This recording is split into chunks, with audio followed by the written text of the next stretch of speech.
They're not gonna put that on you if they see Wait, I'll slip out on them.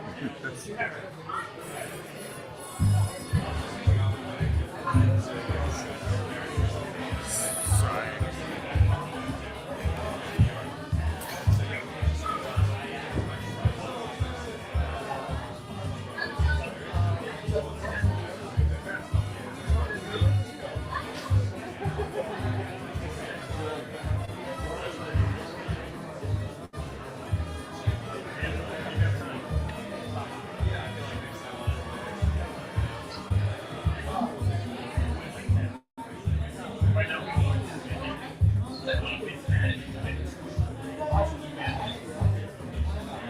Ma'am, someone sitting here.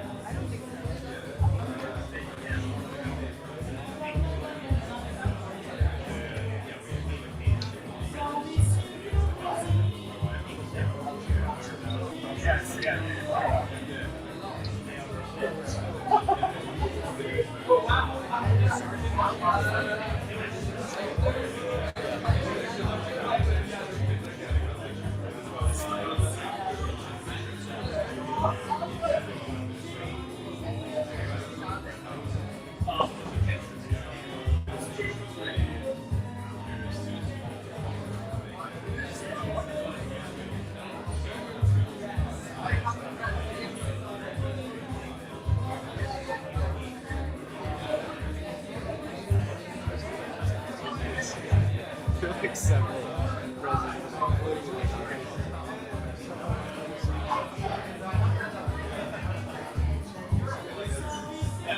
What's up?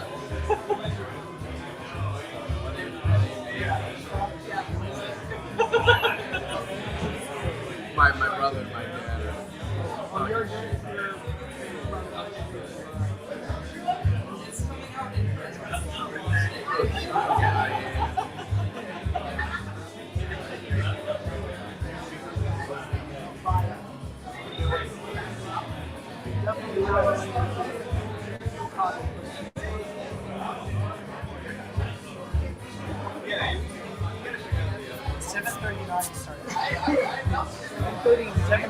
Yeah, we're pushing back. Why 9? Because you'll see. 7:39. We're just told starting at 7:30.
That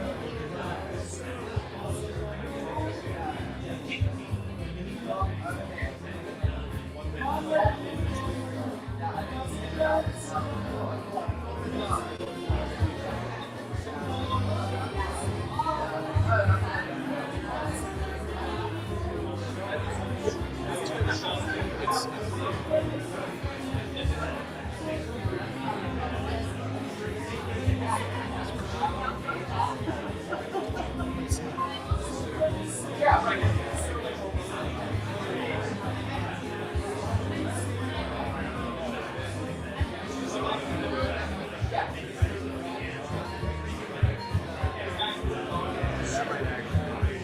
Should I like nuke that one? Yeah, I would do it.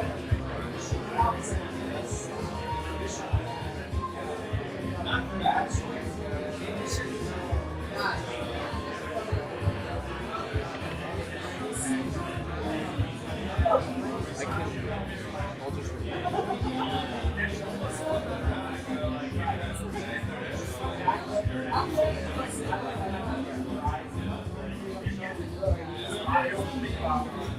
Don't do it.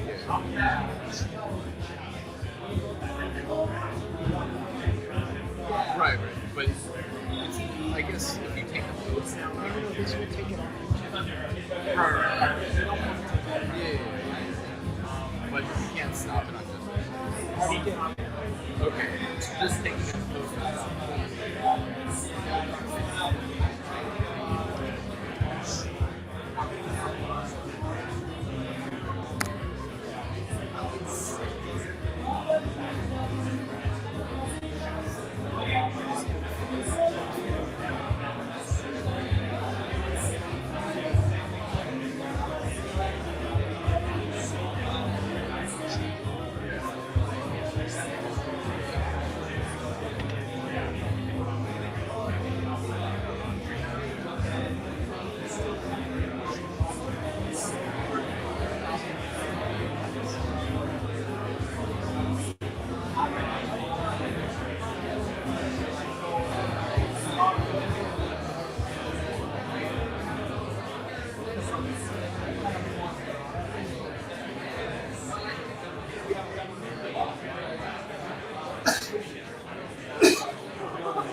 Well, there's still some charge in it. Alright, I just think.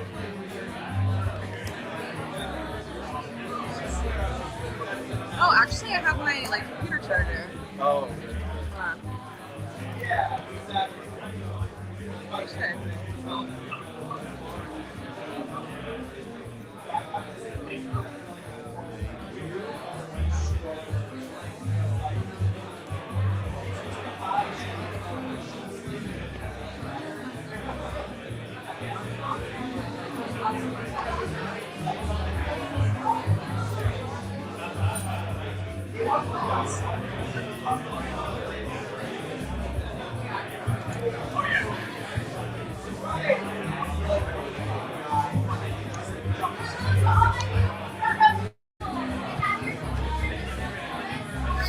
sorry.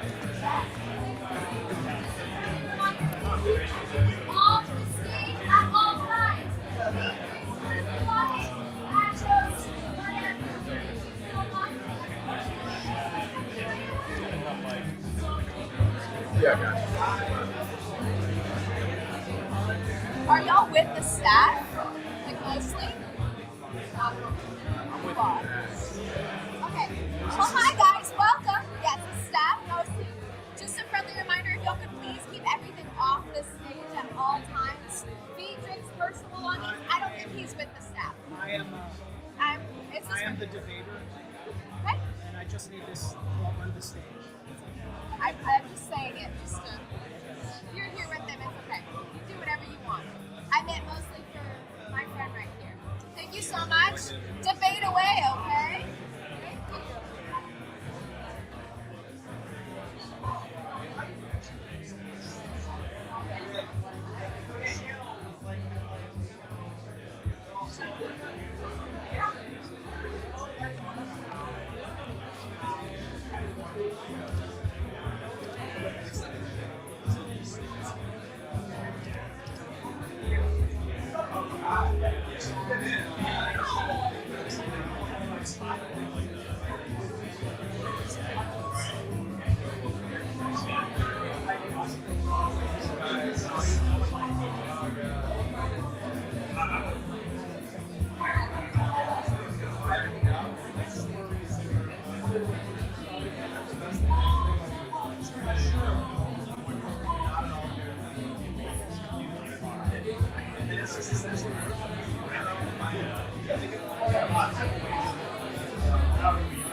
All right.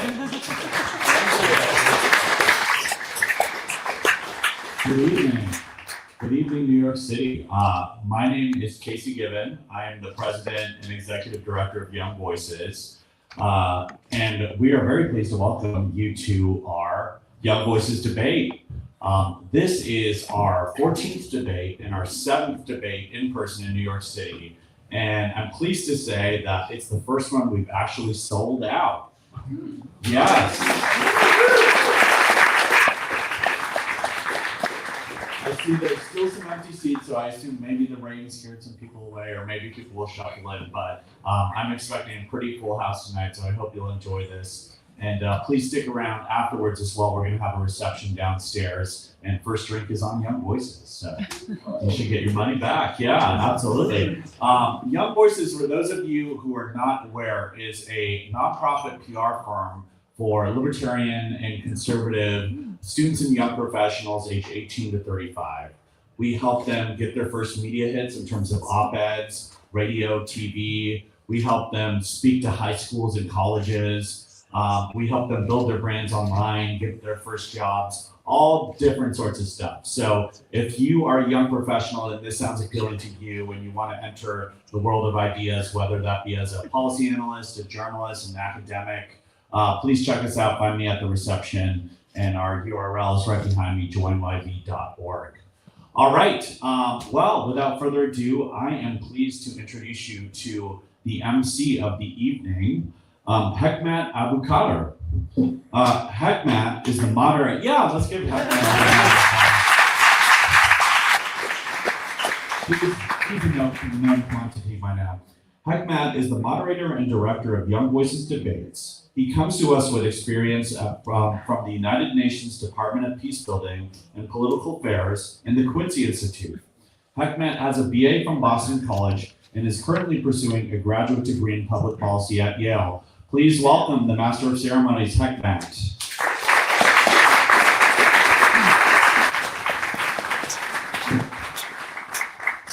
Thank you very much, Casey. Thank you all for coming here for this amazingly timely debate that we're about to have. The rules are as follows for an Oxford-style debate. At the beginning, we will ask you all to take out your phones, scan a QR code, and give us your opinion on the resolution at hand. The United States should intervene militarily in Venezuela, whether you agree, disagree, or are undecided on the resolution at hand. Then we will hear opening statements. We have a 1 versus 2 set up today, so you'll hear 15 minutes versus 7.5 both ways for the opposition and the proposition. Then you'll hear rebuttals. Then it will be your chance to ask questions to all three debaters on stage and virtually, and get your voices heard in this important debate. And then after that, once that's done, we will get the closing remarks from all three debaters, and you'll get to vote once more. And the side that switches more of the voters, more of the audience to their position wins the debate. So without further ado, let me take my seat and introduce you to the three debaters that we have today.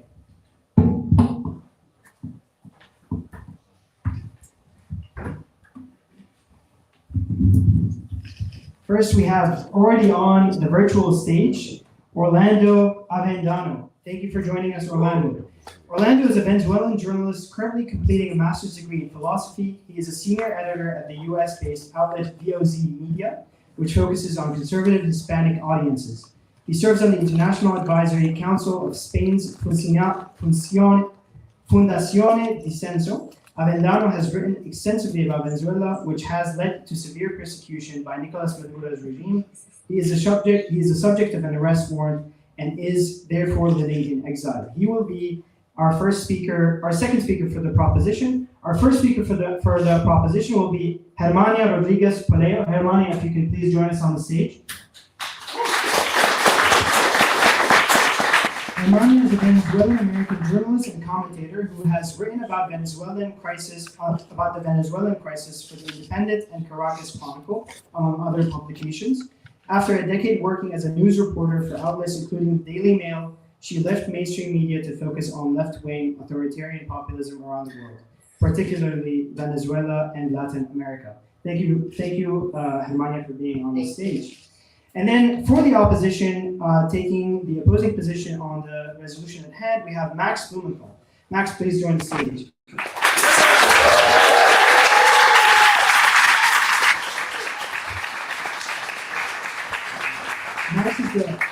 Max is the founder and the editor for The Gray Zone, an independent US-based publication, and the author of several books such as Republican Gomorrah, Goliath, and the Management of Savagery.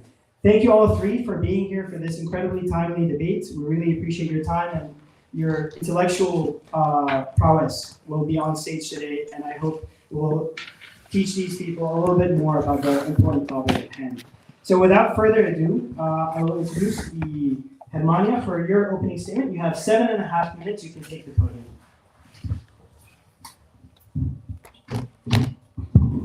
Hello. I want to thank Young Voices for having me. I haven't really done this since high school, so. Sorry, Germania. Sorry, I have to interrupt you. We did not do the vote.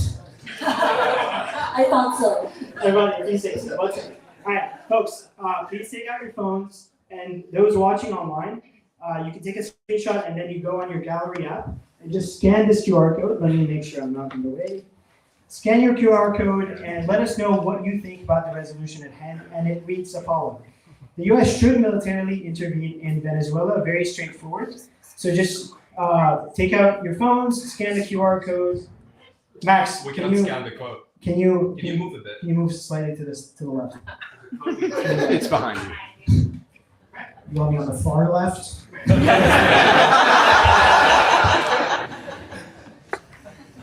So folks, please, at this point, let me see a show of hands if you haven't voted yet. Okay? Yeah, get those phones out. And for those of you watching online, you don't have to do it this immediate instant. You can scroll back, you can go back in the actual live video, and you can find the QR code again to vote if you haven't been able to. Let me get a gauge from the room. Have we been able to all vote? Yeah. Show of hand if you haven't. Excellent. All right, we're all good. Germania, once more, please take it away. You have 7.5 minutes. So as I was saying, I am not a master debater, but I will try my best to follow this format. The resolution today is the U.S. should militarily intervene in Venezuela. Now, I'm not here to support a full-on Afghanistan-style invasion of my country. I don't believe that's necessary, as Venezuela has a history with democracy and citizens with Western values. Now, that's not to say that U.S. military action in Venezuela would be a simple fix. There's no simple fix against modern dictatorships, which are elected into office in power and stay in power forever with the help of powerful dictators around the world and first world propagandists. That is to say, Venezuela has already been invaded by Cuba, Iran, and Russia. I am not a warmonger or a CIA shill, as a lot of people describe people like me. This is not about oil, and Venezuelans are not noble savages who need the CIA to tell them to want freedom.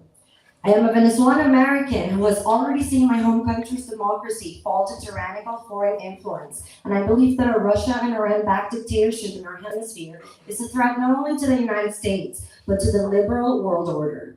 In fact, the U.S. should have taken action long ago to stop Cuban-style tyranny in this hemisphere, and we are currently paying the price for allowing the Cuban tragedy to spread in our region.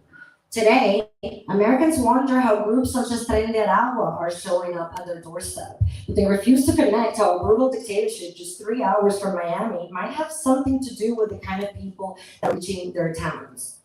Which brings me to a major reason the U.S. needs to act. The Chavista regime has created the largest displacement crisis in the history of the Western Hemisphere. 8 million people have left Venezuela since 2014, when the crisis reached its peak. Think about that. This country is supposedly not at war. Venezuela has turned into a bleeding wound in the middle of the region, exporting not only poverty and hunger, but also the criminality that breeds under 21st century socialism, where it's normal to kill for a pair of shoes. The kind of crime Venezuelan migrants have brought to the US and other countries is not something that those who have democracy privilege are used to seeing. There's a reason for that. And no, US sanctions are not to blame for the migrant crisis. The crisis in Venezuela began long before the package of economic sanctions against the oil industry, which happened in August of 2019. Also, Chevron has never stopped buying Venezuelan oil. The reality is that the US has not gone after Maduro because of Venezuela's oil. From the time of George W. Bush, who could not afford to lose that oil as he went into war in the Middle East. In fact, US oil companies have been and remain Chavismo's biggest financier. Both Democratic and Republican administrations have ignored first Fidel Castro, then Hugo Chavez. The consequence of this has been 8 million refugees and a criminal organization offering a safe haven for drug traffickers, terrorists, and anyone looking to destroy liberal democracies. Unlike recent US governments, China, Russia, Iran, Cuba understood the geopolitical importance of having Venezuela as a base. These powers have already invaded Venezuela. In fact, it is Cuba's intelligence services who are today advising Maduro and protecting him. Meanwhile, Iran's relationship with Chavismo is well documented. Aside from offering its prime territory, Venezuela supplies Iran with heavy oil and fuel, also with uranium, which they need for their nuclear weapons. Notably, Iran planned to kidnap an Iranian journalist from her home in Brooklyn and take her in a boat to Venezuela, where the Iranian regime could do whatever it wanted with her. Iran had also been planning the assassination of Mike Pompeo and John Bolton on US soil. The FBI said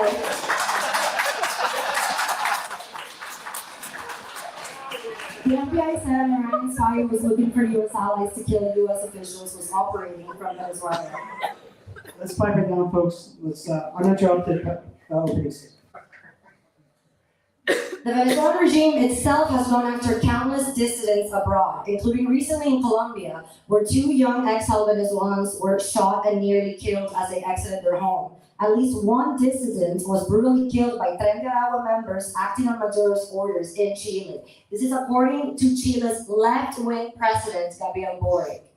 Meanwhile, Moscow began transporting strategic bomber aircraft capable of carrying nuclear weapons to Venezuela as far back as 2018.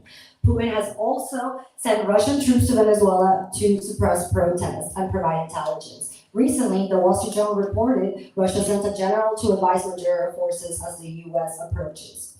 Now, I would like to approach the other side's strongest arguments.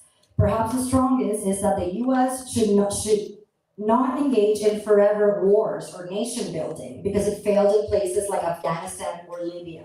It's telling that those who push this argument compare Venezuela, a nation with Western values and democratic history, to nations in the Middle East, instead of closer examples of countries with democratic histories such as Colombia, Panama, or even Germany.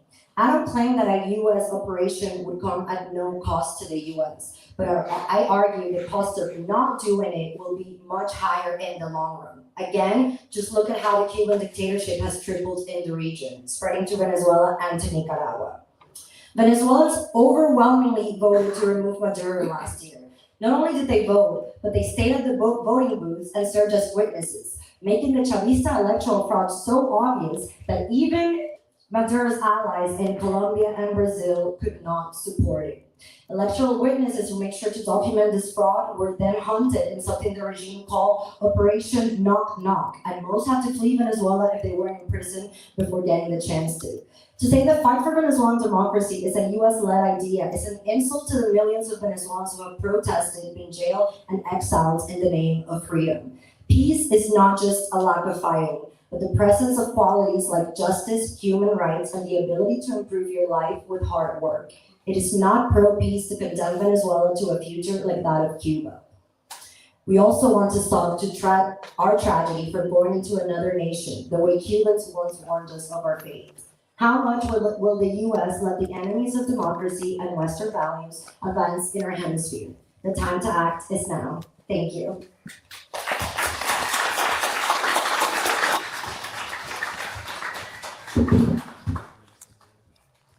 Thank you very much, Germania, for your opening statement. Now, Orlando, please take it away. You have 7.5 minutes for your opening statement.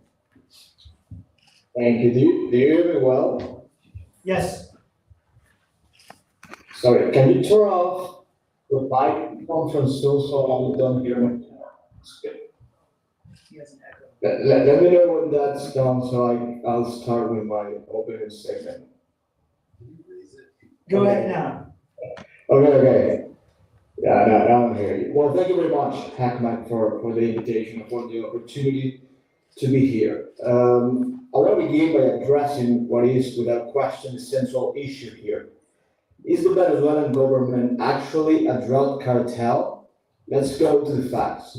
In 2006, a Venezuelan plane was detained in Mexico with 5 tons of cocaine on board.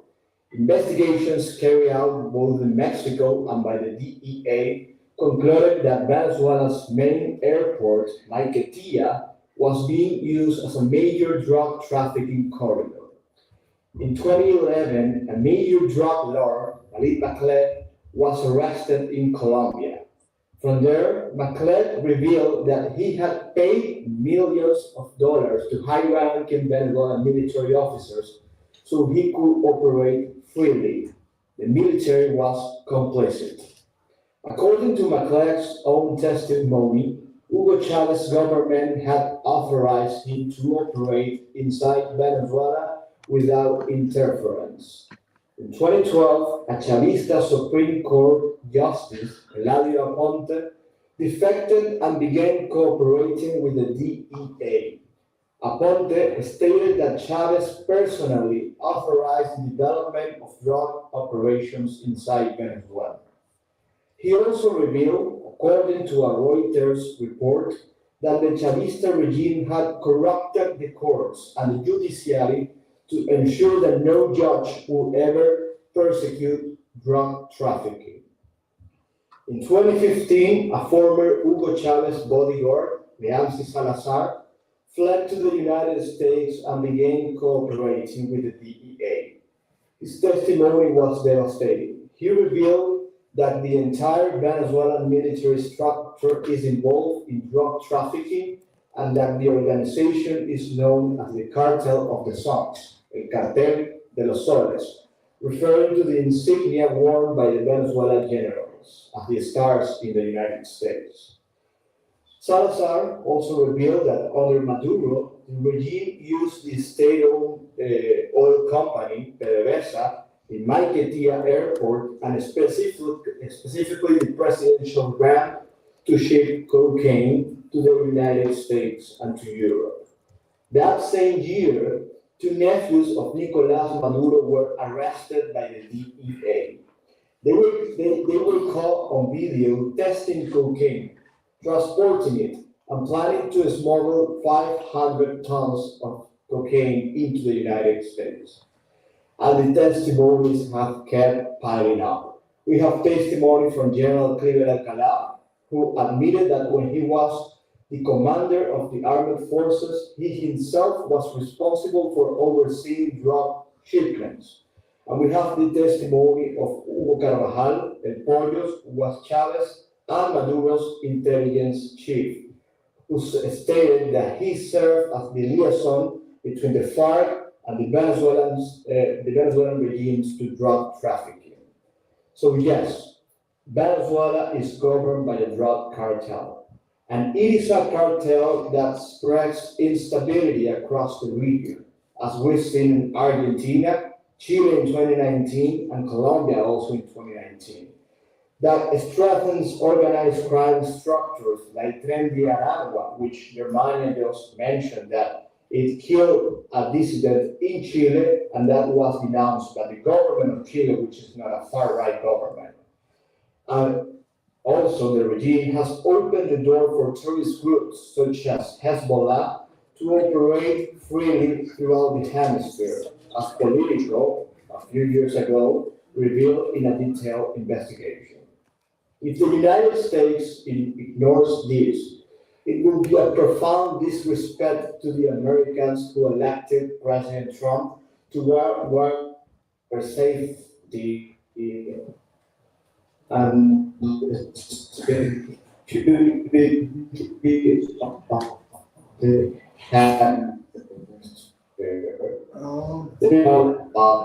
it's a matter of U.S. national security.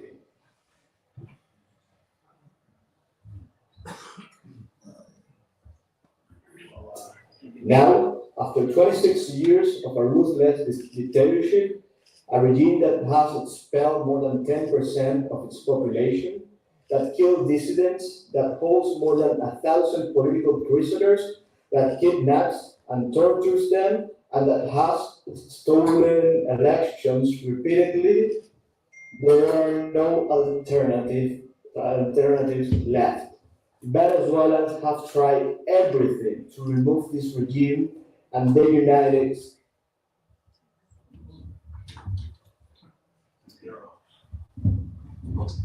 Folks, we apologize for this. It seems like we have a connection error. We'll just continue as is, and we'll jump straight into Max's opening statement. Max, let's just cut it short. You have 10 minutes rather than 15. No, I don't. Take the podium, please. Right, but That doesn't make sense in terms of I time. think I lost. They took up over 12 minutes. Okay, we can have 12 minutes for your opening statement. Give him the rest of his time if he's back. Orlando, can you hear us? I think he wants us to bomb. Orlando, can you hear us?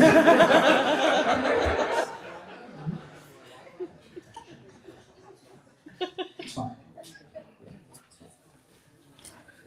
All right, take it away. You have 12 minutes. And 30 seconds. Apologies for the disruptions, folks. We'll continue between Germania and Max. All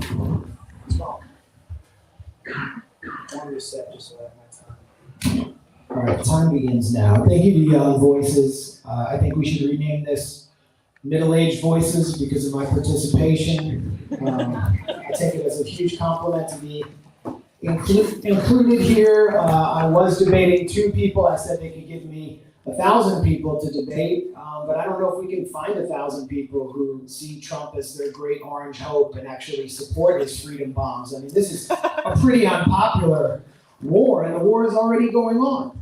This is already a criminal war taking place in the Caribbean that continues 20 years of U.S. crimes against Venezuela. It already is a forever war.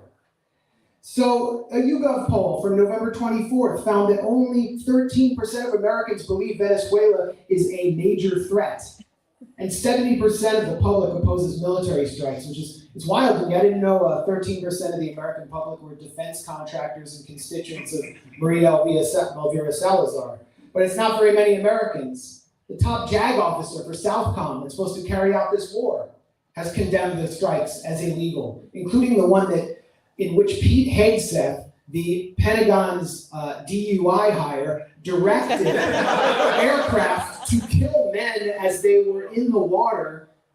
We don't even know who they are. These are Venezuelan civilians. These are citizens of Trinidad and Tobago. These are citizens of Colombia. And they're being murdered on the high seas because of a phony narco-terrorist designation designed to invalidate the Constitution, prevent Congress from having a vote, prevent us from even having any debate, and to whip the public into a kind of hysteria that's not working anymore. So let's have a referendum. Let's have a national referendum. That would be the most democratic thing to do. Do you agree? National referendum.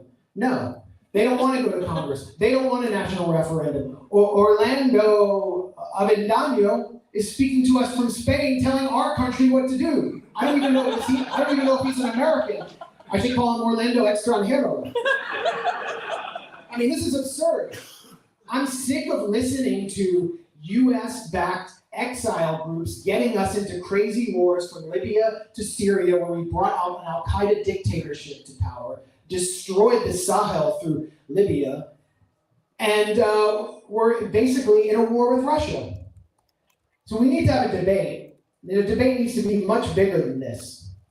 And most Americans, honestly, they don't care about what's happening in Venezuela. They're more mad about having to spend $20 billion to bail out the economic fraudster Javier Milei in Argentina. They're more pissed off about the fact that more Americans are in debt now than ever before. And that's not socialism. This is life under capitalism, or what you call democratic privilege.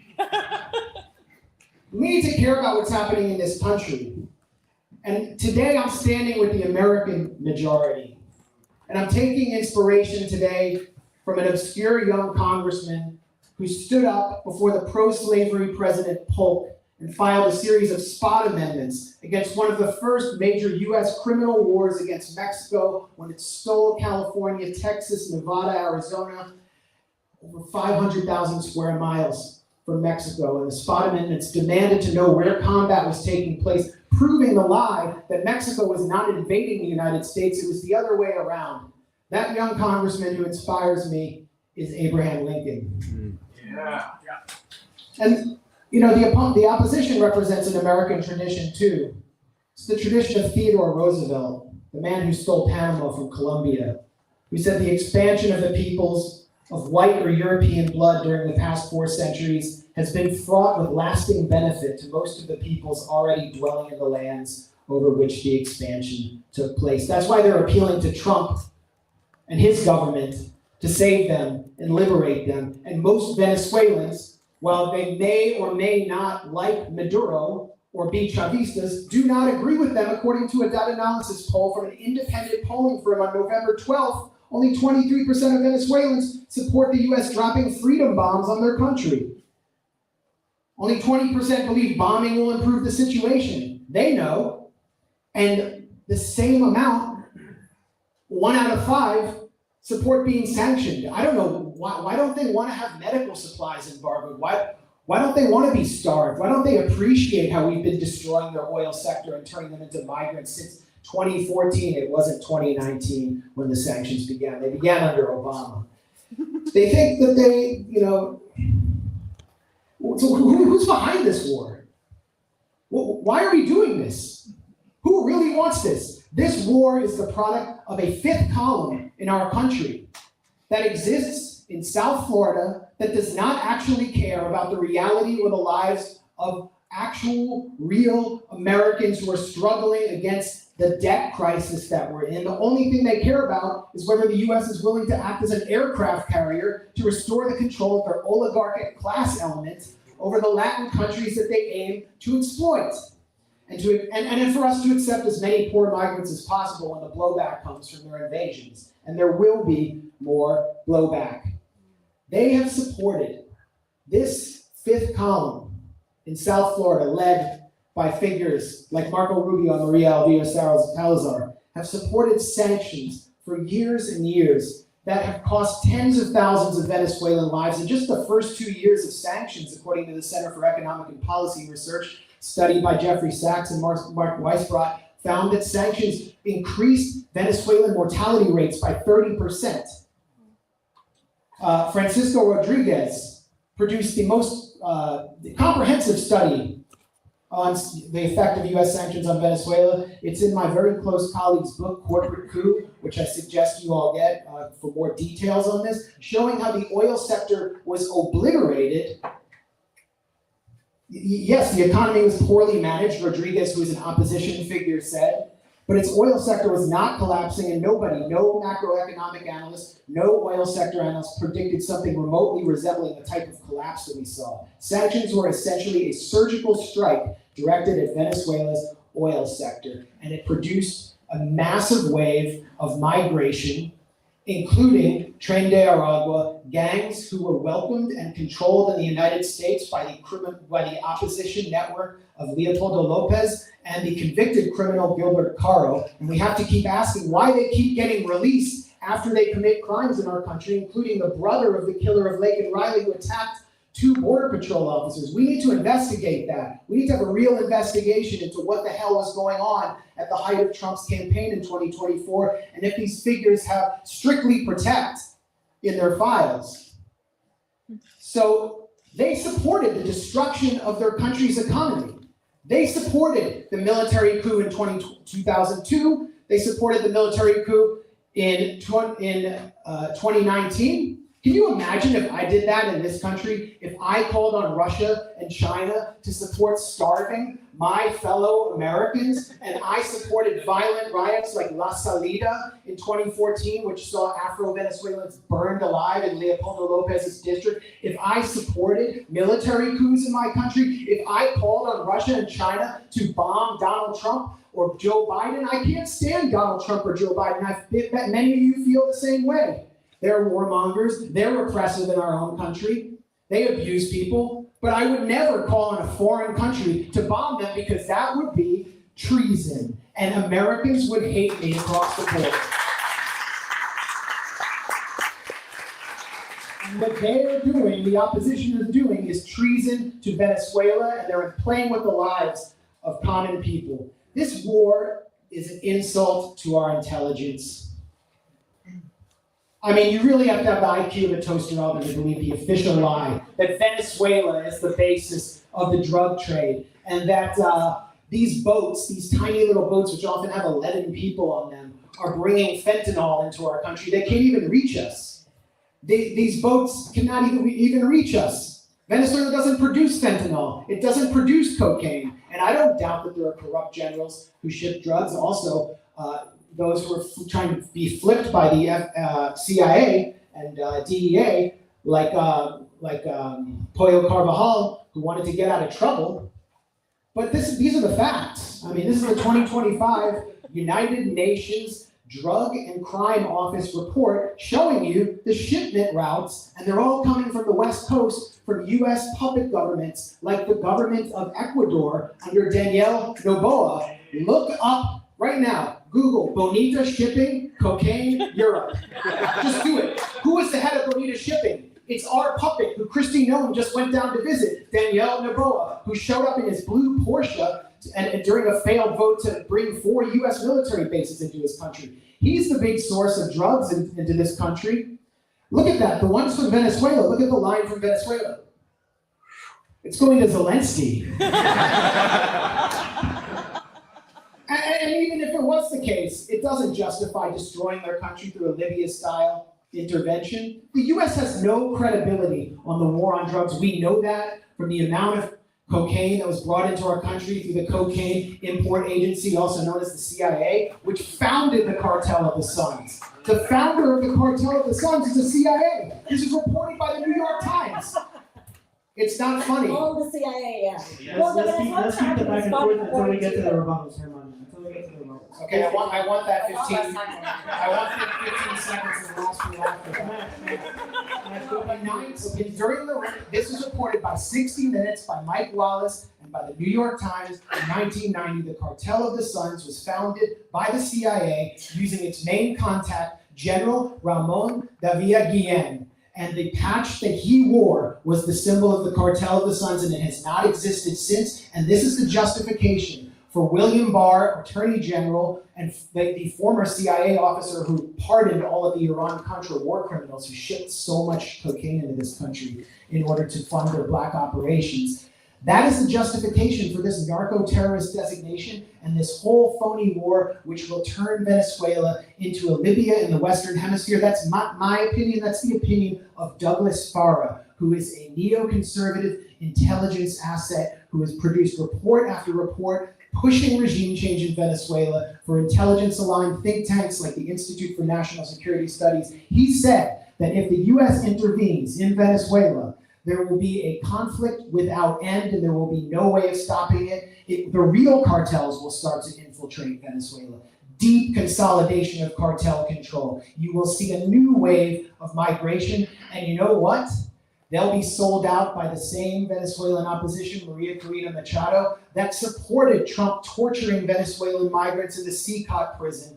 The same Venezuelan opposition that called on Benjamin Netanyahu's apartheid Israel to intervene in Venezuela. The opposition has no credibility on this issue. The U.S. has no credibility on the war on drugs. The American people are against this war, and the Venezuelan people are against this war. Thank you.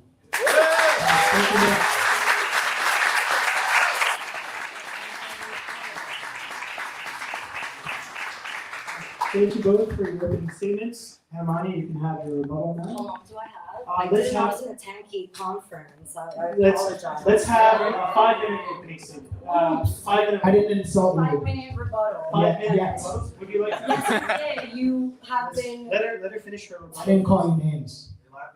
Let's finish our rebuttals without back and forth until we get to the Q&A. All right, Max, put that down. Okay, where do I start? I think. 5 minutes. He will be giving you a time sequence. Okay.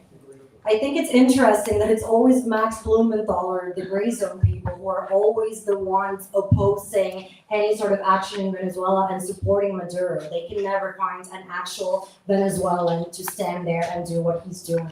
So that's a food for thought. Okay. Please keep the commentary for the Q&A section. Americans don't support an invasion. That is the only true thing that I heard Max saying throughout the whole thing. That is true. They don't support it. Americans have become increasingly isolationist. This is because of propagandists like the gray zone. Foreign powers like Iran and Russia cannot defeat the U.S. by military force. So they have done so by paying propagandists to spread these ideas. I mean, they have their tools. He has talked from Mexico to Colombia to 60 Minutes in the 60s. This is what they do. They want to talk about Libya. They want to talk about Iraq. They do not want to talk about the details about actual Venezuela. He also, it's interesting, he believes the United Nations about the drugs, but he doesn't care about the United Nations reports on the human rights abuses, the disappeared people, the exiled people, the jailed people in Venezuela. So this is what they do. They pick and choose what they like. He says the oil sector was destroyed. Oh, let me get this one, because this is a major propaganda point that they repeat. They like to say that sanctions against the oil industry started in 2014. That's a total lie. Those were individual sanctions against people who stole billions from the Venezuelan state and promote outlets like Max to defend them.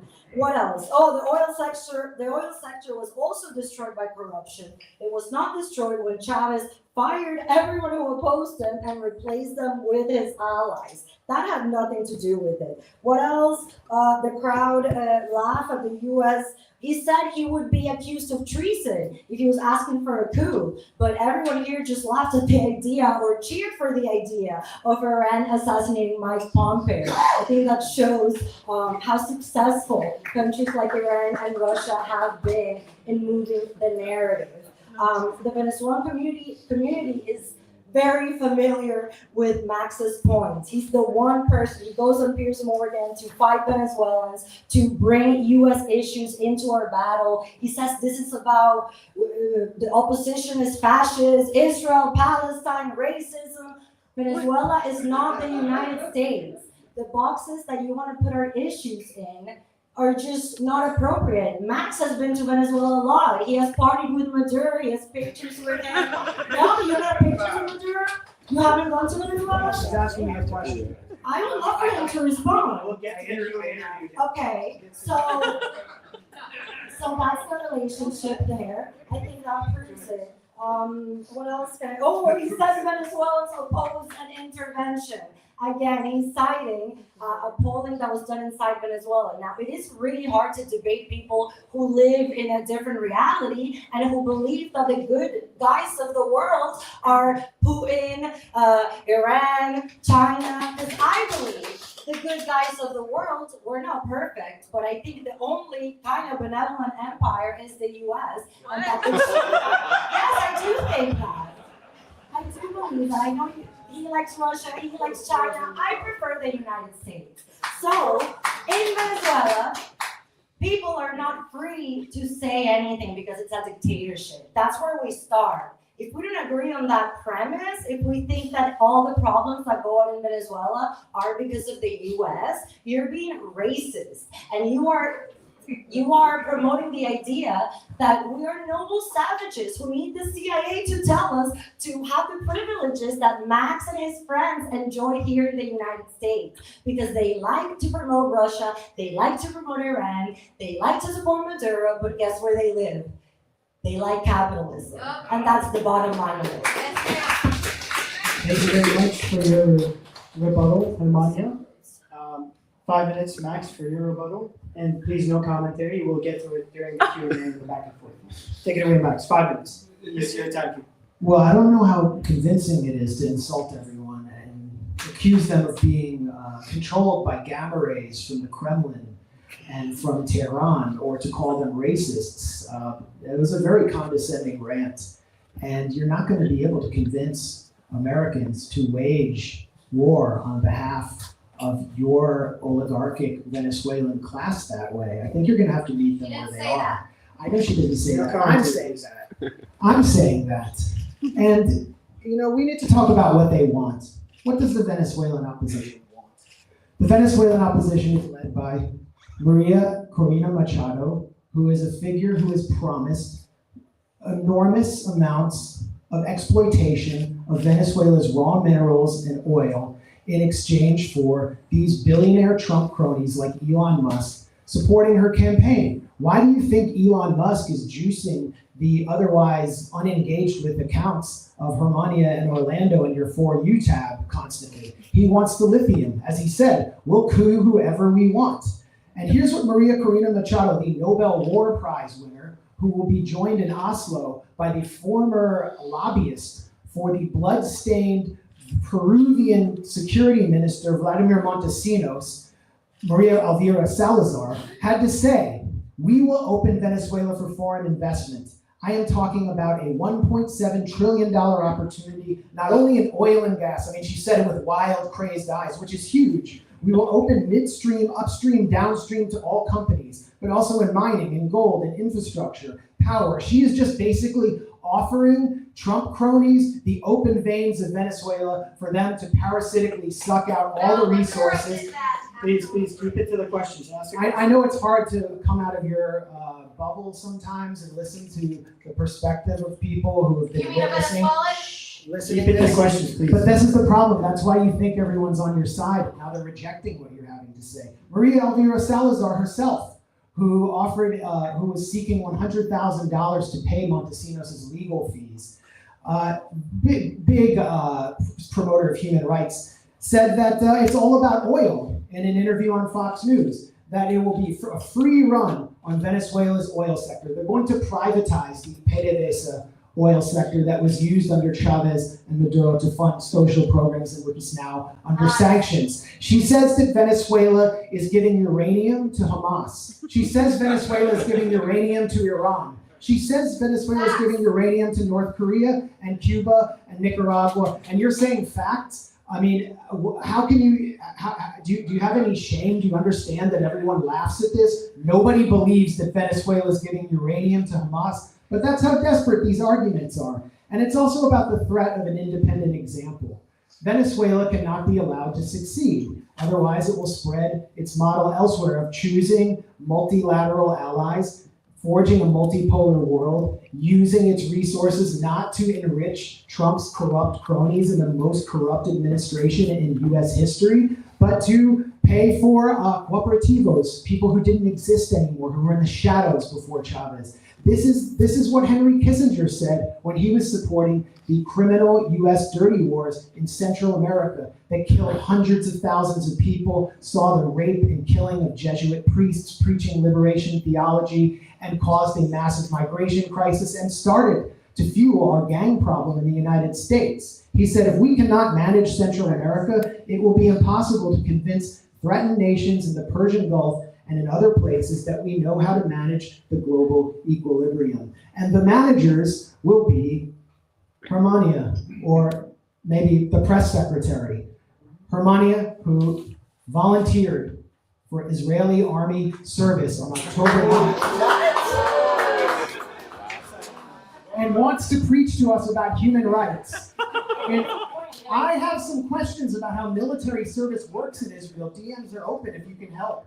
This is 2 days after October 7th, 2023, as part of a series of statements expressing solidarity with Israel's Holocaust regime. The entire Venezuelan opposition supports genocidal Israel. As Maria Corina Machado said, Venezuela's struggle is Israel's struggle. They have no credibility on human rights.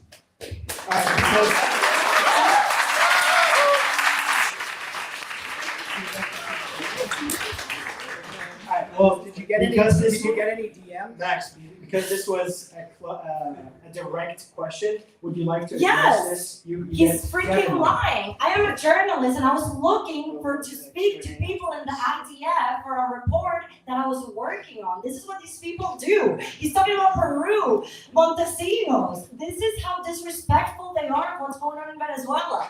This is clearly, any journalist would know, DMs are open if you can what to do. He had it right at hand. We're gonna go to the Q&A.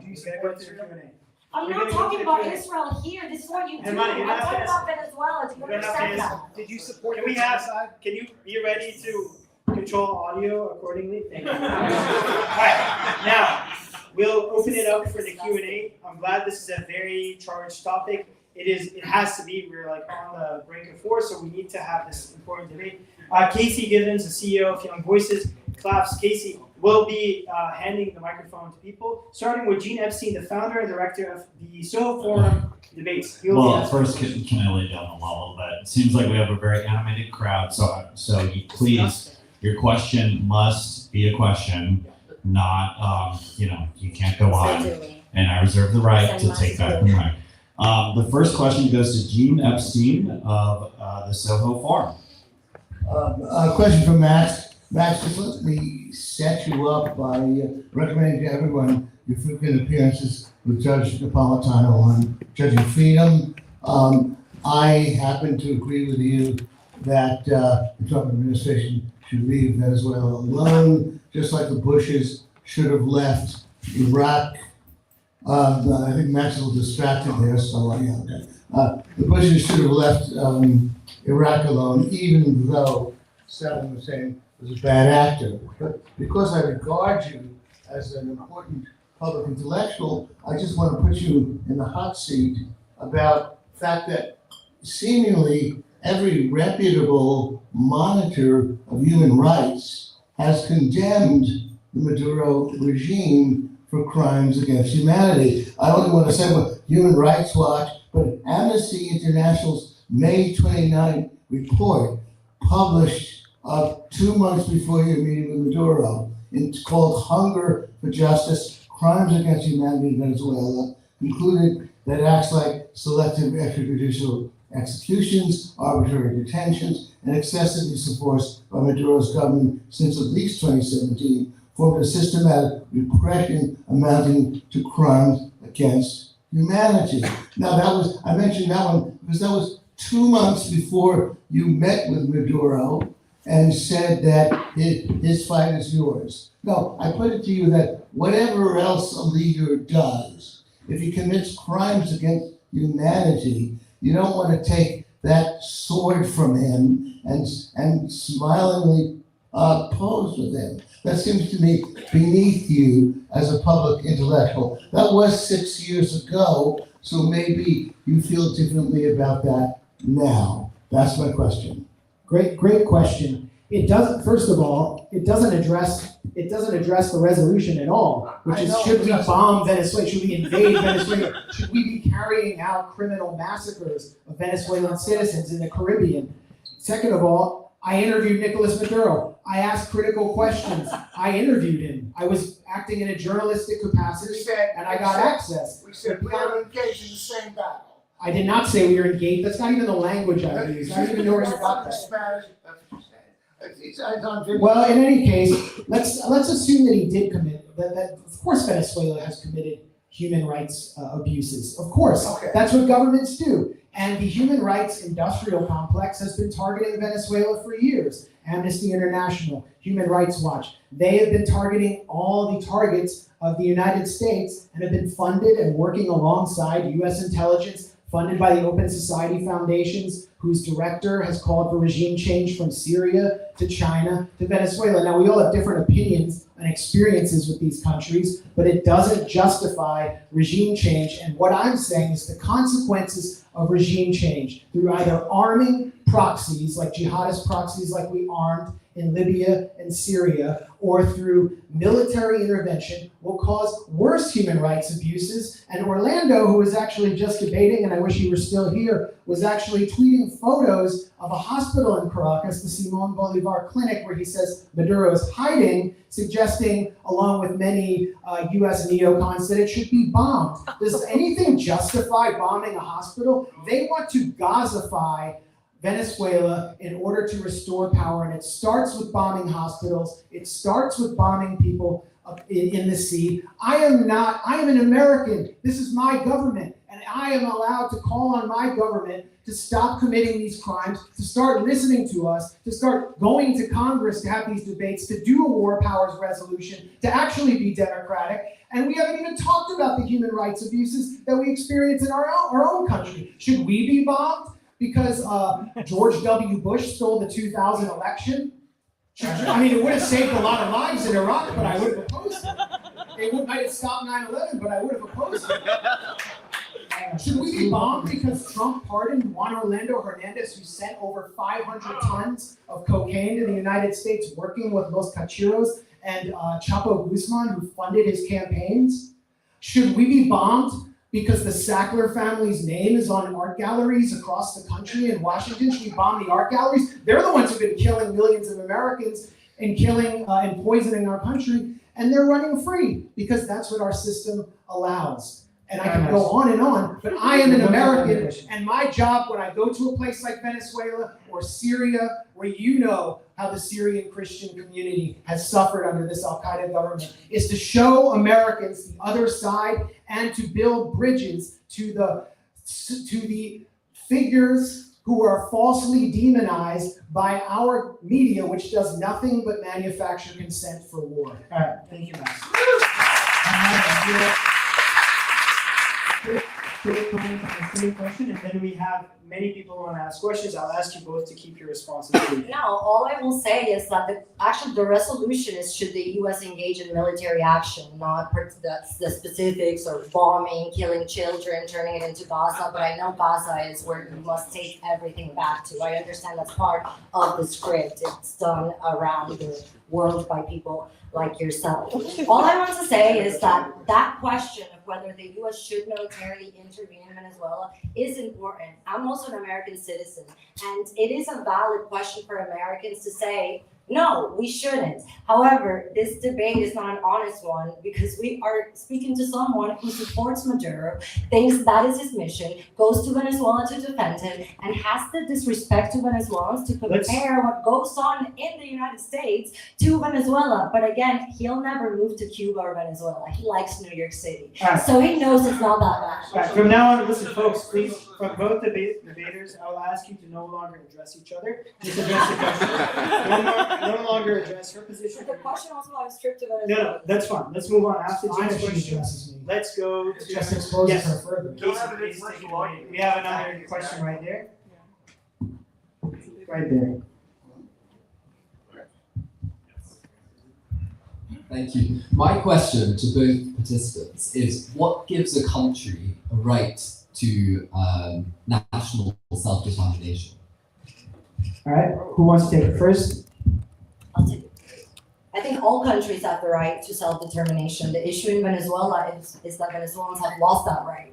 They voted last year in a dictatorship, so against all odds, they managed to win that election. They managed to prove that fraud, and then Maduro wouldn't leave. Again, the fraud was so blatant that people, like some people that engage in propaganda will defend it, but even Gustavo Petro and Lula could not sign on to it. That shows you how Venezuelans have lost the right to determination. I would like for them to get it back, but they can't do it alone. Citizens can't go against a regime that controls institutions, the military, the prisons. So Venezuelans have lost that right, and we would like it back. Same comment, same question. Max? She just said Venezuelans have lost the right to self-determination. No, Venezuelans will never lose the right to self-determination because every nation has the right to sovereignty under the United Nations Charter, okay? We can't just invalidate that and go to the rule of the jungle and allow Donald Trump and Marco Rubio to determine who gets to be toppled and who doesn't. The Ecuadorian last election was likely stolen by Daniel Noboa. The Honduran election was stolen in 2017 by Juan Orlando Hernandez, and the US immediately recognized it because he was their guy. He was a narco lord, but he was their narco lord. Donald Trump just said that the Honduran election may have just been stolen. Elections are stolen all across the hemisphere and all across the world, and this does not invalidate nations' right to sovereignty. It does not change the fact that unilateral sanctions are a form of economic terrorism, that have been imposed on Venezuela since well before this election that you question. In fact, when Hugo Chavez was stomping the opposition at the polls, the radical Venezuelan opposition that was created out of whole cloth by CIA cutouts like the National Endowment for Democracy, of which your family is a part, was calling him a dictator and calling for violence. In fact, in a 2007 interview with Miami New Times, one person named Patricio Poleo called for violence to dislodge Hugo Chavez. So that violates not just people's human rights, but it also violates the sovereignty of Venezuela enshrined in the UN Charter that every country should enjoy. All right, thank you. Let's take another question. Right here.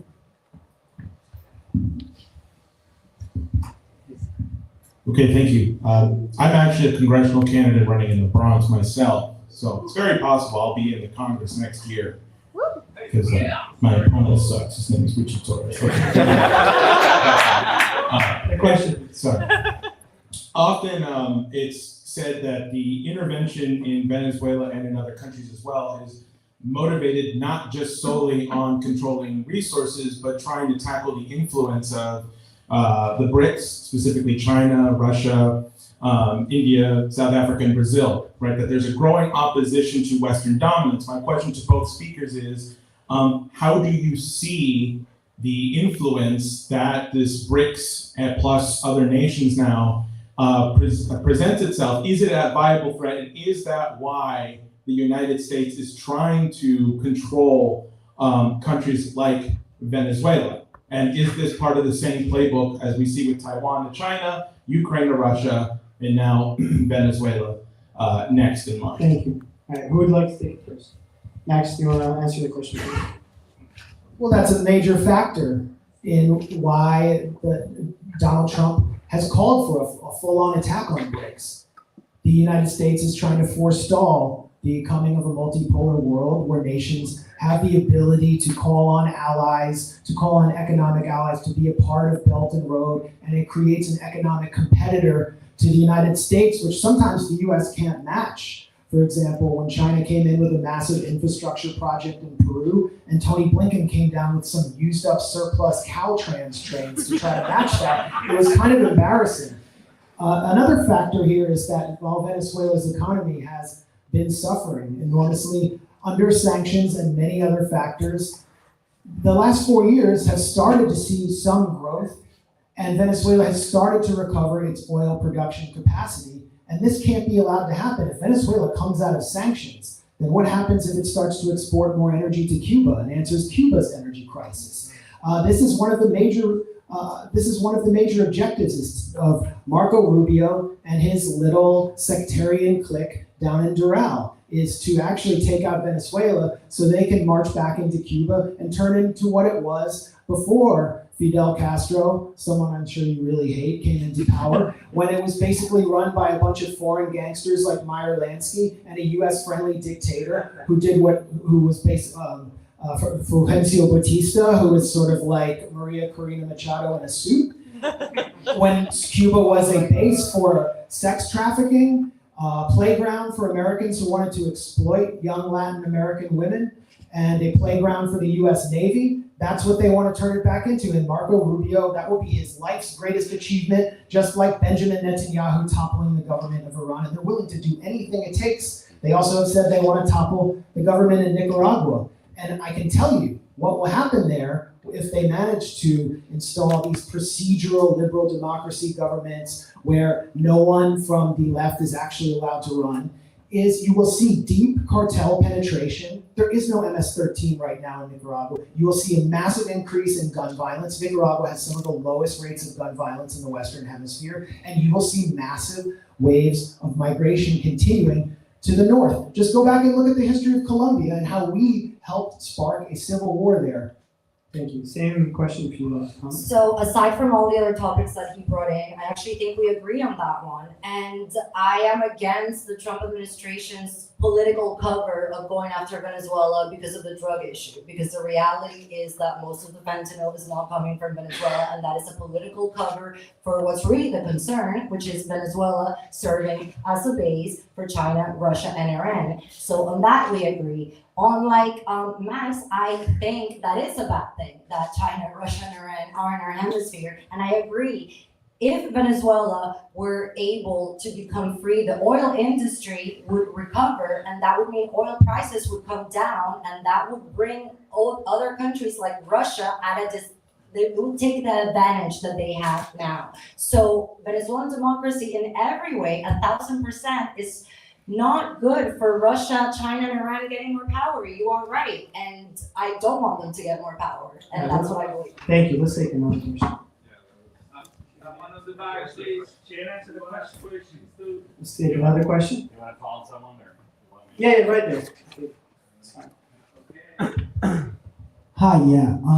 My question is for the proposition.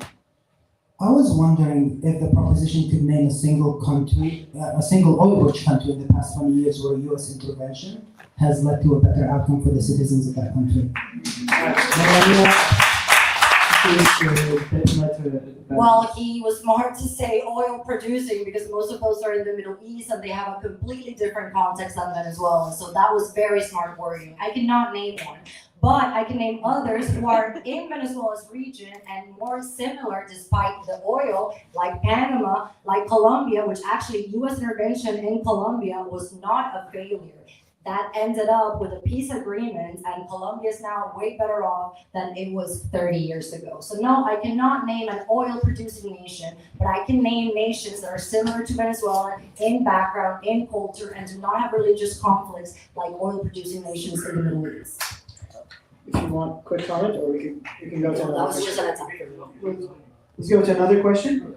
Colombia is not an oil-producing country? The U.S. didn't invade Colombia. The U.S. didn't invade Colombia. It did have military operations of backup, intelligence, and it trained people in Colombia. And if you heard my consent. She was talking about the region. Let's take another question. Let's talk Right about, there. I'd love to talk about Okay, right Colombia. there. Another question. Yeah, right there. Good evening. My name is Costas. I became New Yorker, and the issue is it's quite complicated for me because I don't know many of the facts and issues you're talking about. But the way I understood Max's introduction is that he's against the war, and I'm a refugee. I was a refugee of the Greek Civil War. By the way, American government tested Nepal. Sorry, sir, just get to the question, please. Yeah, that's the question. Okay, so I have a lot of personal issue. I think whoever wants, and I don't want to go into a linguistic engineering here. It's not military intervention, it's a war. And I think whoever proposes and is for the war, it's a criminal. Okay, this is not a liberation war. Okay. And I'm a New Yorker, that's why I said that. You know, here in New York, I'm a teaching artist. Department of Education data in public schools says there's 100,000 New York City homeless children, okay? I think it should be a war against the poverty of children of New York City, not going to the war in Venezuela. And whoever promotes, I'm sorry, please, I think it's criminal what you're doing. So my question is, what can you do? And this is for, I'm sorry. Money, yes? Yes. The question, okay, how you want to solve the problem of American New Yorker kids here? Okay. The question is prioritization. Should we be prioritizing Venezuela when people here? I think that's a fair argument. If you're a U.S. voter, you would rather your government focus on New York City, that's fine. My argument is that in the long term, not acting in Venezuela will be more costly than not. But I respect your opinion. I think those issues are important. I'm not an expert in New York City, and I can't go farther than that. All right, we have two more questions there, back and back.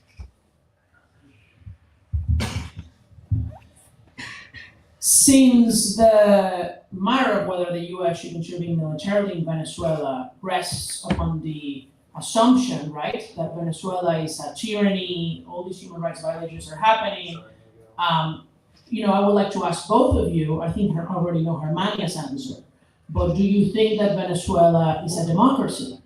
And similarly, do you think that Russia, China, and similar countries are those democracies or are those dictatorships, Max? Thank you for your question. Max, take it away. Venezuela, the question is, am I Zoran Mondani? And I am not. I know. Develop a sense of humor, please.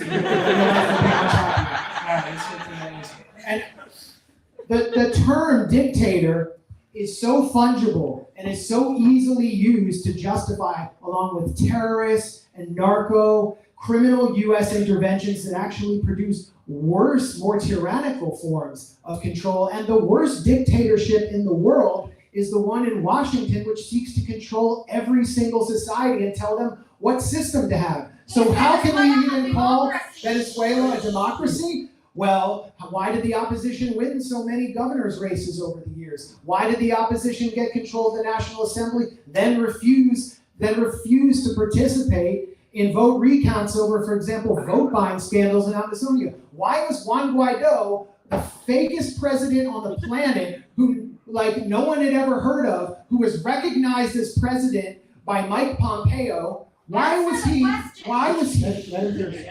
I know you're not used to hearing this. You should stay home if you can't hear other sides. Let's continue with it. Why is Juan Guaido allowed to ride around on the back of a motorcycle campaigning and then wage a military coup after being taken into Colombia to wage a aid intervention by Los Rastrojos, a notorious narco cartel? He was allowed to come back to Venezuela and continue riding around. Why is Maria Corina Machado not in some kind of gulag? Why is this happening? Why haven't either of you been to jail? Why haven't either of you been to jail? I've been to jail in my own country for my political activism, and you know why? Because their repugnant opposition element falsely accused me of assault for simply being outside the Venezuelan embassy when they took it over in one of the most anti-democratic maneuvers in the violation of the Vienna Conventions. They falsely accused me of assaulting a 55-year-old woman who was pregnant. 6 months later, the Trump administration executed this phony warrant. My house was surrounded by police in a SWAT-style raid, and I was taken to prison to experience democratic privilege, along with all of the black youth who have really benefited from the drug war that's now being weaponized against Venezuela. I'm not you, Zoran Mondani. I'm not running for mayor. I'm not running for any office. I'm going to just tell the goddamn truth like I see it. Let's keep it simple. Please, same question. It feels pointless by now, but Max makes a living saying the things you guys have heard him say. Of course, Venezuela is a dictatorship, and the United States is not a dictatorship. That's why Max can be here saying all the things that he's saying. Why am I not in jail? Because I had to leave my country when I was 11 years old, and all of my family would be in jail. And if I was there saying the things I'm saying, I too would be in jail. I wouldn't have the privilege that Max has. You can say whatever you want, and you do. You make a living criticizing the U.S., and you're free to do that. And that's the difference between the United States government that you try to compare with a real dictatorship. Next question right there, gentleman with the big beard. Hi there. So I was wondering, what is or should be the role of Israel in all of this? You don't have to answer any question. The role of Israel in this is it's used by propagandists to make every other issue about Israel and Palestine. In Venezuela, our priority is not Israel or Palestine. We are focused on our issue, and Israel plays no game in this. They like to bring up, I know Maria Corina Machado said things about Israel, and so we shouldn't support Maria Corina Machado and Venezuelan freedom. The issue is not about Israel, so I have nothing to say about that. I didn't bring up Israel. Max, then the next question. The Venezuelan opposition brought up Israel by waving Israeli flags at its rallies. Every Venezuelan opposition figure, Borges, Machado, Leopoldo Lopez, Guaido, they all love Israel. They see Israel as their guiding light. And so have you, based on your tweets supporting Israel, showing solidarity with a country that committed the Holocaust of our time. which discredits you on the question of human You're rights. still lying about this tweet, and No, I'm talking about other tweets like your tweet. other tweets, You not want the me to one quote- that you chose to print. That's clearly a journalist Right, trying to find Do you want me sources. to- do you want me to- Let's move on to another Do question. you want me to quote your other tweets? I make a living doing this. Let's move on to another question. We have someone from the Bronx High School who's here with us. Thank you to the Bronx High School for sending their students. He's a high schooler, so please take it away. Hi, good afternoon. So when I came into this debate, I wasn't the most informed about the war in Venezuela. And I walked in here expecting a reason why I should care that Venezuela is such a corrupt country. Like, why should, as an American, right? Why should it matter to me, and why should my tax dollars go to another country when I'm living in my school and my students and my fellow students are getting deported? And when I'm in my school and there's water fountains that are not working. When I'm walking by my house and I'm afraid I may get shot. I mean, why does this have to be the case? Why? I mean, you talk about corruption, but who is funding our politicians? You're acting as if the U.S. is the safe haven and we need to save everybody. No, we don't. And the U.S. literally is probably. Finish your question. Yeah, my question is, why should I care? Like, why should me and my mom's tax dollars go to Venezuela? Yeah, thank you very much. That's fair enough. And of course, arguing that the U.S., when it's going through so many issues, should care about Venezuela, it's not an easy task because the U.S. is not perfect. And I'm not saying that it is, particularly what's going on right now. And it is hard for Americans who are struggling to see why they should care, especially because these are long-term effects. The Venezuelan tragedy started 26 years ago, but we're not really seeing the criminality that comes out of that system until now. Similarly, as I mentioned before, aside from the 8 million migrants that have destabilized the region, the presence of foreign tyrannical powers like Russia, China, and Iran do represent a threat to the U.S. in the long run, in the case of a potential conflict. So in the long run, people should care. But I understand that it's hard for you to see because you care about the issues right now, and I can understand that. Okay. Question Can I from quickly? Yes. Yeah. Well, 20 seconds. In Germania's opening presentation, one thing she said she said you should care was because Venezuela participated in a plot, according to the U.S. federal government, in which Iran's IRGC would kidnap Masih Alinejad, who is a U.S. government employee who makes a living advocating for, well, she was a Voice of America employee. That's just a fact. And she was advocating for regime change in Iran. According to her, we should care because Venezuela was going to supply fast boats to take her from Brooklyn all the way to Venezuela after Iran kidnapped her, skirting the Coast Guard, and they were going to get like 1,500 miles away through the Caribbean, through Southcom, and that was the plot, and we're supposed to believe that, and that's why you should care, and stop caring about ICE. ICE is giving you democratic privilege. Right, so a question we have from our online audience.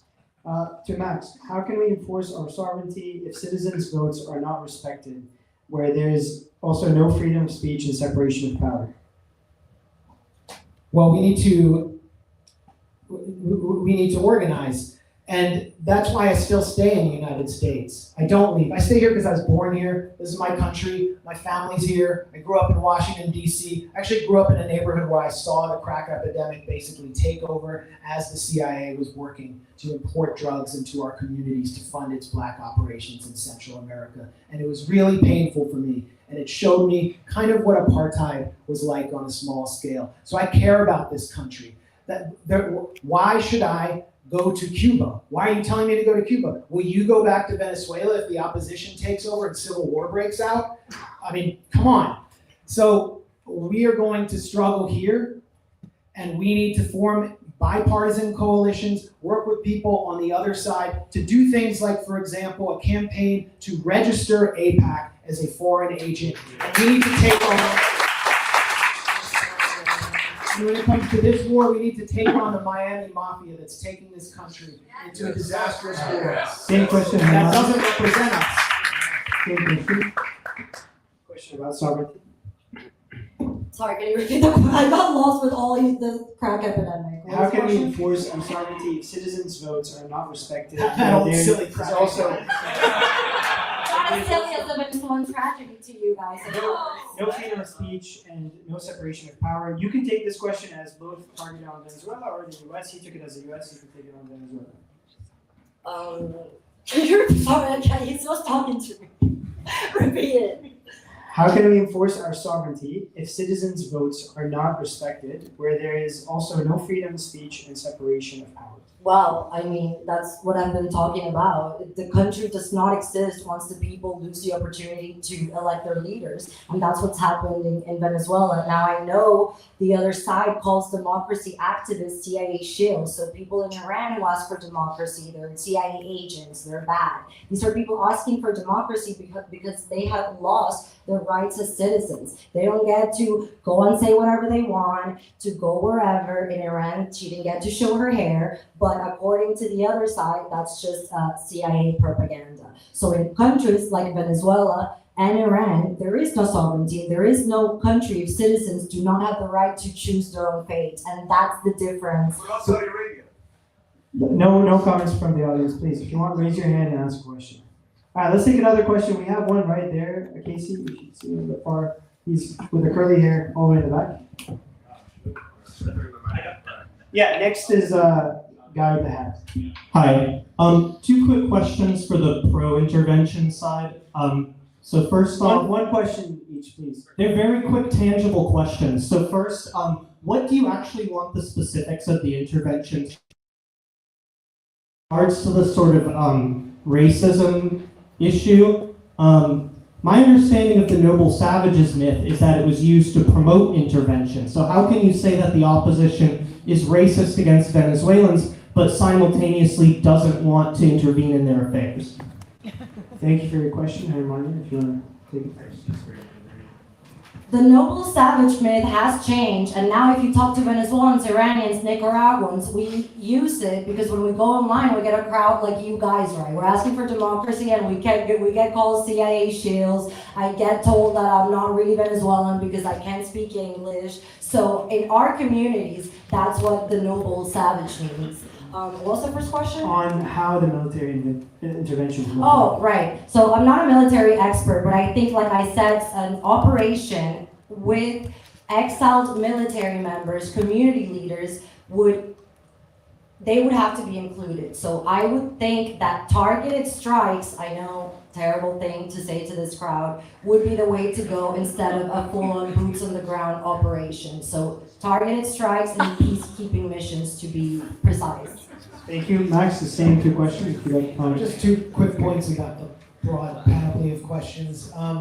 Iran was targeted in an unprovoked assault by Israel, and this is just a fact. Mossad infiltrators were activated to carry out violence, including car bombings, assassinations, and spread terror all across Iran. And at one point, Israel targeted the Evin prison, which they considered to be a symbol of Iran's tyrannical regime, and they thought that this would cause riots to come out of a democratic uprising to come out in the street. And the opposite happened, because the Israeli strike killed scores of prisoners, it killed social workers, it killed family members who were visiting prisoners, and someone named Narges Mohammadi, who is a major Iran regime change activist, very active on the issue of the hijab, which many women do not wear in the open in cities like Tehran and Isfahan today. She condemned that strike, and Iranians, including those with great issues against the Islamic Revolution, rallied around the flag against these terrorist attacks, which were capped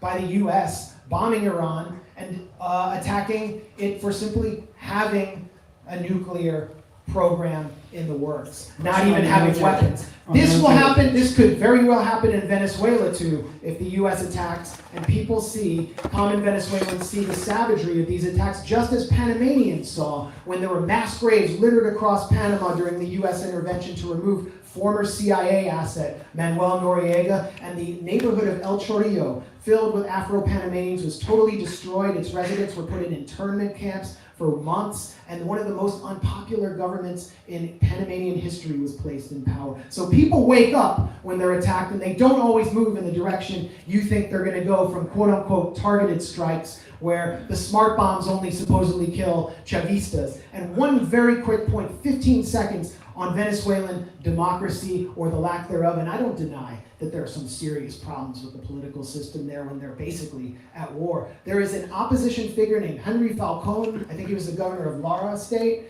and he was sanctioned by the United States for seeking to run for governor. They personally sanctioned him. Why would they sanction someone in the opposition? Because Falcone is part of the patriotic opposition that opposes sanctions, that opposes financial terror and intervention. So those figures, according to the US, are not allowed to exist in Venezuela. They only want the radical putschist opposition to exist. And now that putschist opposition only has about 15% approval rating according to the data analysis poll that I cited earlier. Thank you. I'll use quickly my moderator's prerogative and ask a question.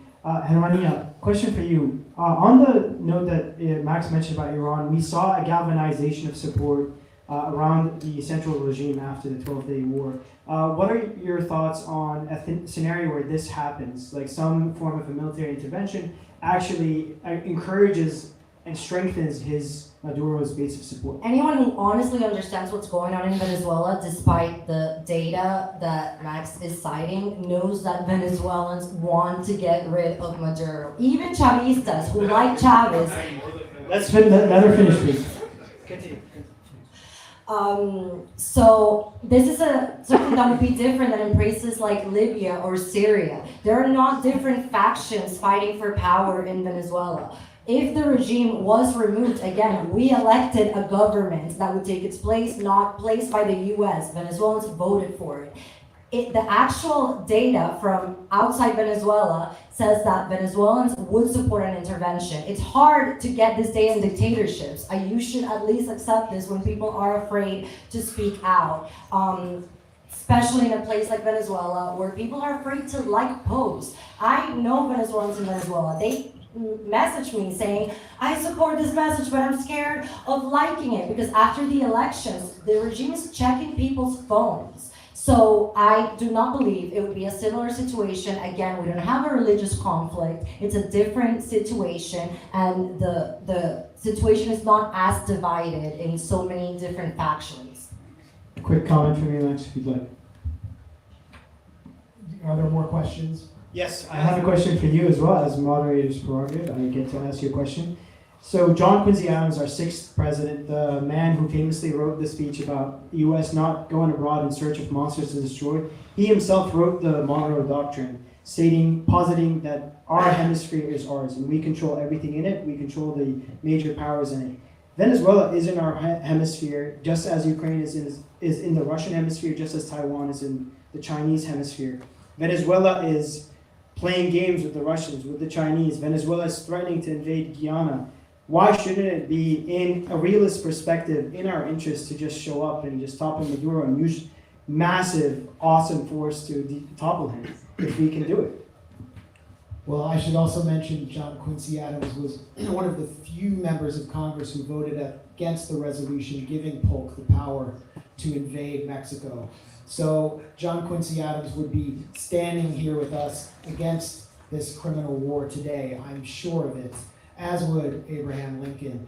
The Monroe Doctrine has been always the standard operating procedure, both for democratic administrations which seek to do it through what George Kennan would call fostering middle-class revolutions in place of proletariat revolutions, or the Republican Party through the figure of John Bolton, who simply said our foreign policy is in Monroeist policy. And it has produced disaster for the Western Hemisphere, whereas cooperation would actually benefit the United States. I don't understand why we don't try it instead of you mentioned Guyana, picking sides on the Essequibo oil fields, which when we're clearly acting on behalf of ExxonMobil.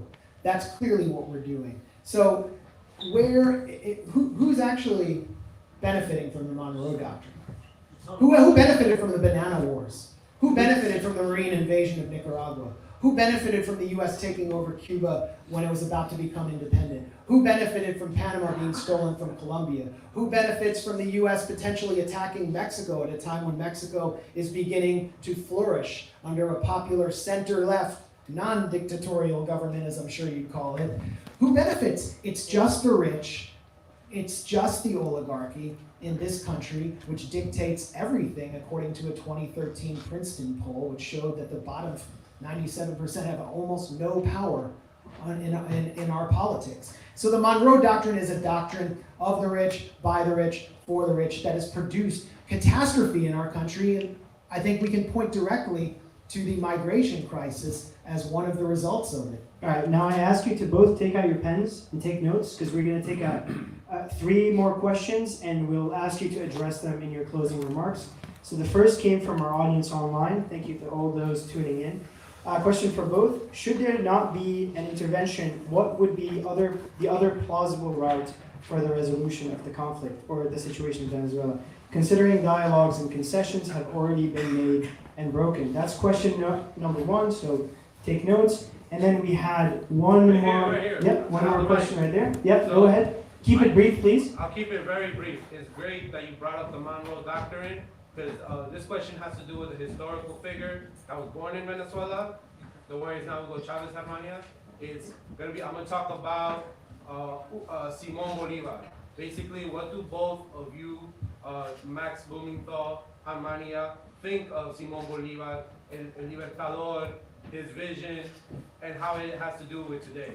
All right, we have the first question on the path forward without intervention. Second question on Simón Bolívar and Gran Colombia. We have a question there. Casey, we'll take this one and then the one right behind you, Casey. So this is mostly for Armenia. So you cite human rights abuses as in Venezuela, and you talk about self-determination. But also, if we look at the record of what's happening right now, we see that the U.S. is engaging in extrajudicial killings in the Caribbean that is related to this. So when we talk about democracy, how do you reconcile that? And reconcile that our liberal allies are not sharing information with the Trump administration for this very reason. All right, and then just the last question there with the person in the stands. Right, thank you very much. I'm from Venezuela. I came here around 30 years ago, after the Caracazo. And hundreds of people were killed during the Caracazo. And there was no Chavez, no Maduro in power. So my question is very easy. Why the United States is so focused on Venezuela and is talking always about democracy in Venezuela, and no one here is talking about what's happening in Peru. In Peru's president was elected, an indigenous president, Campesino, was elected, was removed from power, and 100 of campesinos have been killed, and we don't see anything in the media. Why is the difference that you can see here? Why Venezuela is so important? Why Peru is so important? Why Ecuador is so important? Why Haiti is not so important? Okay, thank you all for the excellent questions. It's been a pleasure moderating this Q&A segment. So with that said, Germania, you have 5 minutes for your closing remarks if you'd like to take the podium. Just try to address as many of the questions as you can, and take it away. You have 5 minutes. The cues will be in front of you. I'm just going to address the questions because I don't think there's a point in telling this crowd the arguments that I had prepared. But some of my closing statement was part of the first question, which is the possible routes aside from military intervention. The reality here is that Venezuelans have tried everything. We have protested, we have gone to elections in dictatorship, we have negotiated, we have had European leaders moderate more conversations. This has gone on for 26 years. We don't want a war. Nobody wants a war. We're trying to stop the killing, exiling, jailing, starving of 28 million unarmed Venezuelans. Possible other routes would be continuing sanctions, but even the anti-war crowd doesn't support sanctions, which are supposed to be the diplomatic route. So I would like to hear what he thinks about that. On Simón Bolívar, That's an interesting one. I do think I would have, Simon Bolivar was kind of the, I'll use their language, colonizer's kid, and his idea for independence was not really about what Venezuela is today, but would have Gran Colombia been a better counterweight to other powers in the world? Maybe that would have been a better option and we wouldn't be here today. On the US, extrajudicial killings, I actually have an issue with that, as I mentioned before. I would rather the US government was clear with what's going on, do it congressionally, be clear about what they're really going after, which is not these drug boats. It is what we spoke about. Venezuela serving as a base for enemies of the US. This also goes into the last question. The US does bad things. Bad things happen in Peru. Bad things happen in Ecuador, Mexico, other countries. Why do we care about Venezuela?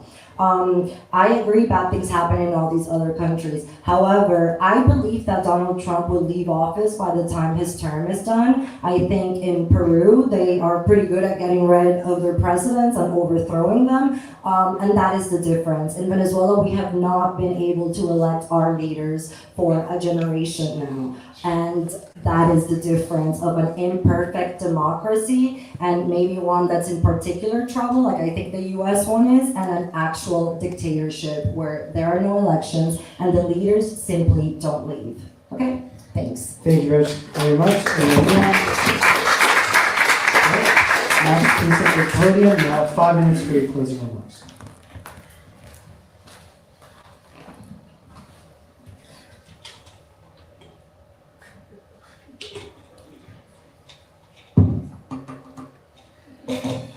Thank you, and tough crowd. I would not want to be in front of a crowd that was on the other side. So everyone give Germania a round of applause. And there's a lot of people watching online too, and we don't know who they are. Maybe they're all bots. I don't know.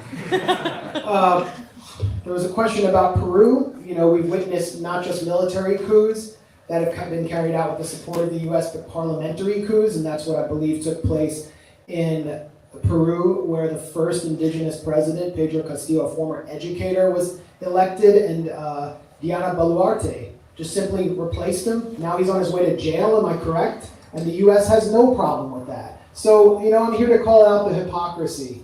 There are, even if we're to accept that Venezuela is a dictatorship that has been bureaucratized and securitized over years and years of political warfare, hybrid warfare, that has even seen the US attack its main power station, proudly with Marco Rubio announcing that the US is going to destroy the power station with an attack back in 2019, 2 hours before it happened. Even if we accept that, there are other countries that we can define as dictatorships, and we're not going to attack them all. And also, we're not going to pretend that our country is this shining city on the hill and that we can just sit here on our hands and be complacent when we are controlled by a national security state and a financial oligarchy which will not allow us to bring our own people into Congress, let alone to even participate in a presidential debate if we oppose their stranglehold on power. We live in a duopoly that is actually the perfect dictatorship. So let's recognize that. And let's recognize the inspiring model of Simon Bolivar. I have a painting of him on my wall. He's an American. He's a true American. And he was a son of privilege. I believe he was a slave owner who came to identify with the slaves. And he came to identify with the poor llaneros. Hugo Chavez was a llanero later on. And he led them into battle against the Spanish Royal Army in 1823 in the Battle of Carabobo, one of the most inspiring battles, and smashed the Spanish Royal Army. And this had struck a powerful blow back in Spain in support of pro-democracy forces there. And so let this be our Battle of Carabobo as we confront the empire, because what happens there doesn't stay there. And we need to affirm one simple truth. Regime change begins at home. Thank you.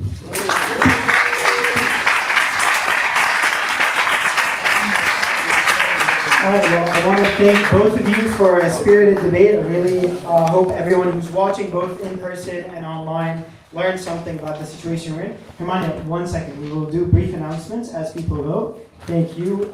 And let me welcome Jean Epstein onto the stage. As you take out your phones, scan the QR code, give us your vote for the post-debate tally. Jean will make some announcements about the upcoming events.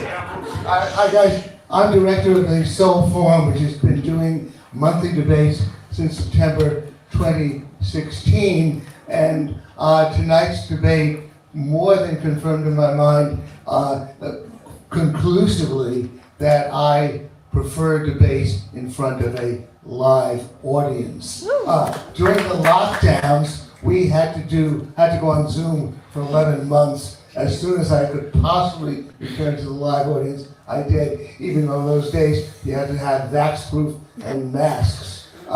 We've had, all our debates are on video and podcast. One of them has had 8.3 million YouTube views and keeps climbing. That featured Marxist professor Richard Wolff debating me.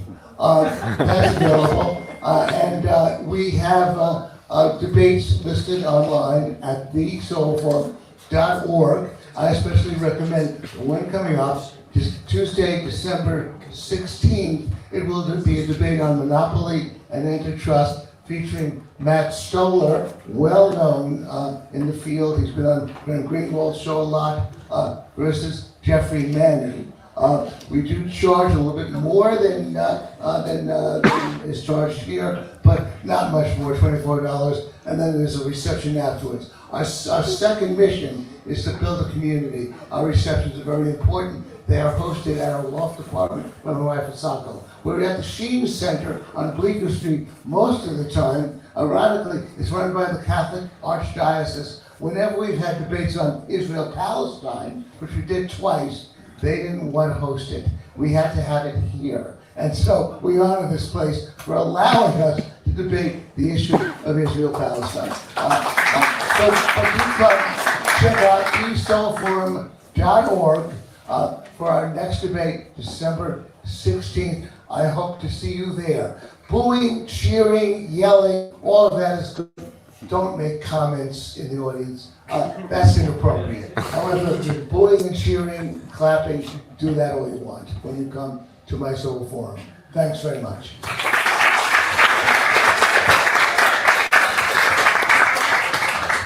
Thank you very much, Jean. Jean actually is the inspiration of this debate society. So one more hand for Jean Epstein for the great work that you did.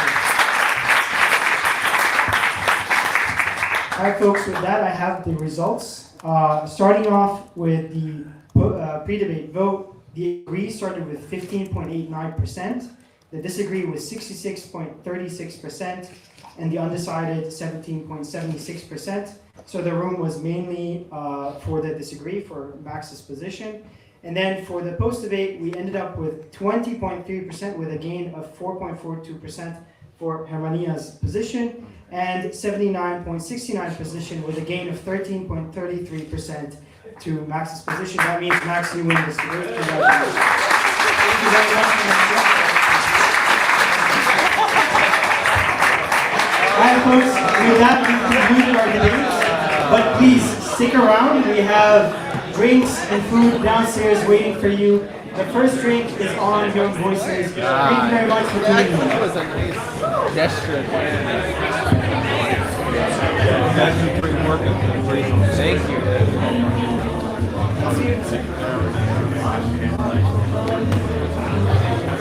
I think we can